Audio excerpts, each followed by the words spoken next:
গৌরনগর শান্তি society community হলের শুভ উদ্বোধন।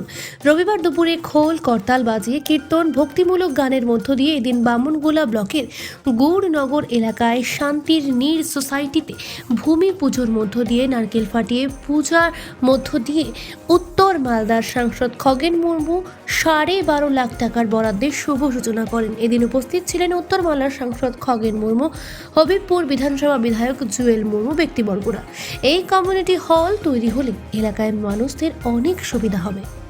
আজকে আমরা এই গুণনগর আশ্রমে আমাদের যে কমিউনিটি হল, আমাদের যে লোকসভার সমস্ত সদস্যদের যেমন আমাদের সাংসদ এলাকা উন্নয়ন তহবিল দেওয়া হয়, সেই সাংসদ এলাকা উন্নয়ন তহবিল থেকে 12.5 লক্ষ টাকার বরাদ্দে একটা কমিউনিটি হল তার আনুষ্ঠানিকভাবে আজকে শিলান্যাস করা হলো। এই গুণনগর যে আমাদের আশ্রম, এই আশ্রমের উদ্যোক্তা আমাদের মাঝে এখানে উপস্থিত আছেন সবার প্রিয়, সকলের কাছের মানুষ, বিশিষ্ট সমাজসেবী মাননীয় অমিত ঘোষ মহাশয়।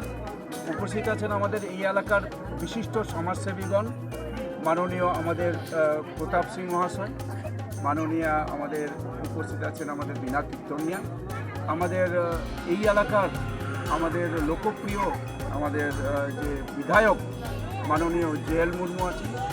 এছাড়া সমস্ত এই এলাকার যারা এই আশ্রমের সঙ্গে যুক্ত অধিবাসীরা রয়েছেন, আমাদের যারা এখানে বিশেষ করে এই আশ্রমে যারা সহযোগ, যারা এই আশ্রমে যারা উপকার পাবেন, যারা উপকৃত হবেন, সেই সমস্ত মানুষরাও আছেন। আমাদের গুরুজন ব্যক্তিরা রয়েছেন, আমাদের মায়েরা বোনেরা তারা রয়েছেন।